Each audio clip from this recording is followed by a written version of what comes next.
Hey everyone, so I'm going to try to quickly record this video because I've tried 3 times in the last week and a half or so, and every time I've accidentally deleted it or someone's come over right at that moment, which might happen right now because I'm expecting someone to come over. So anyway, this is going to be a review of the MAC's Pro Longwear Foundation because I did say I liked this in my favorites. It was featured in my favorites video, my most recent one. But I did say there were some things I didn't like about it, and I said I would give you guys a more in-depth review, and this is what I am doing. Now, to give you some background on my skin before I start, I have normal skin. I do get a little bit dry throughout the top of my nose going into my eyebrows, but barely anything, and I get a little bit oily on my nose, but barely anything. I got it in shade NC25, which is a little bit too light for me, but NC30 was a little bit too dark. So that's not really the foundation's fault. I mean, I guess they could have been more shades, but I think that MAC does a fabulous job with shade range, so I'm not really going to complain about that. I have heard that this matches differently than their other foundations. The only other foundation I've ever had is the Studio Fix, and I had that when I was a lot tanner, so I'm not sure if it actually matches differently or not, but that's what I've heard. So you might want to actually go get matched for it. I recommend you get matched for any foundation anyway. But now let's start the review. To apply this, I put on a silicone-based or silicone feeling primer. It doesn't actually have to have silicone in it because I've been using the Too Faced Primed and Poreless, which doesn't actually have any silicone in it, but it gives you that Smashbox photo finish.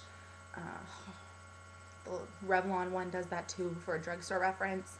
That really smooth, slick feeling, because this is a long-wearing foundation, which means that it clings to the skin really, really easily, and it dries really, really fast. So I like using that because it's easier to spread it out with. I use a flat top Kabuki to apply it, and I do use Fix Plus with it. And I'll tell you how I use it with it in a minute because it's part of my negative side. On the positives, this is really a pro longwear foundation, or a really pro longwear. It is pro longwear. It really is a long wearing foundation.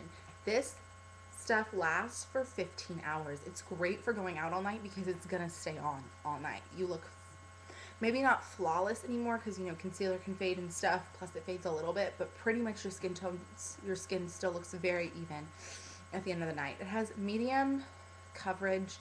I would say that you could build this up to full, but I think it would start to look cakey because it does dry so fast, and it clings to your skin since it's long wearing. It might start to look a little bit cakey and not good anymore. Let's see, other positives. I like the way that this is long wearing, yet it doesn't feel heavy. Like, I find that a lot of long wearing foundations feel really, really heavy, and this one doesn't. I like the fact, this is a negative and a positive for me, but I like the fact that it has SPF in it. But on the negative side, it's only SPF 10. And since this is so great for wearing out, I wish it just didn't have the SPF, because SPF reflects light, meaning that when you take pictures, you're going to look like you have a white cast on your face. And when I go out at night, that's when I take pictures.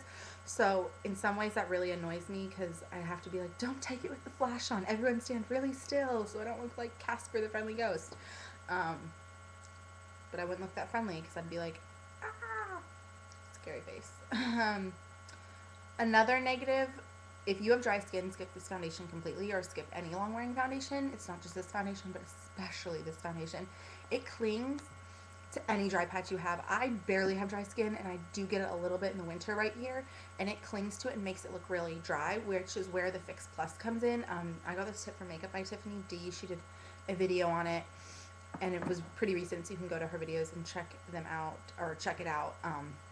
I'm sure you've already seen it because she's like huge on YouTube and everyone watches her, but just spray a little bit of Fix Plus on your brush and put it on any dry patches and they like disappear. And that has worked really, really well for me, but it's just still kind of annoying that like you have to do that. And the flash thing, which I already covered, is really annoying. However, I do love this foundation. I love the fact that it's long wearing. I love the fact that it is light feeling. I mean, that's a hard combination to find, long wearing and light feeling. It also gives a pretty full coverage. Another negative I forgot to mention, this did not pass my overnight test. Sometimes when you get in late, everyone's done it once before, you fall asleep with your makeup on. It's not a good idea to do, but everyone's done it before. Fall asleep with this on and you break out, which is actually where I got this. I didn't put any concealer on it because I'm trying to let it breathe because it is starting to scar. It was a pretty big monster. I've tamed it a little bit, but you know. But I did fall asleep with this on, and I do that about, I used to be really bad at it, but now I do that about once a month. And I've done that actually twice with this foundation, a lot more than I usually do. And sometimes I'm just too tired, just crash when I get home. But this one breaks me out, which, I mean, a lot of MAC foundations have broken me out before. So I'm not, or not a lot of MAC foundations. What am I saying? I've only had one other one, but MAC Studio Fix definitely broke me out. So I don't know. It could just be a MAC thing. It could just be a my skin thing, but I don't have sensitive skin and it's hard to break me out. So I just like it when I wear a foundation overnight and it doesn't break me out. The Make It Forever HD didn't break me out. Neutrogena Healthy Skin didn't break me out. It's just nice to know that there isn't a possibility that this could break you out if you wore it too long. So that's my review. Comment, rate, subscribe. I hear my friend's coming back, so I'm gonna go. Bye.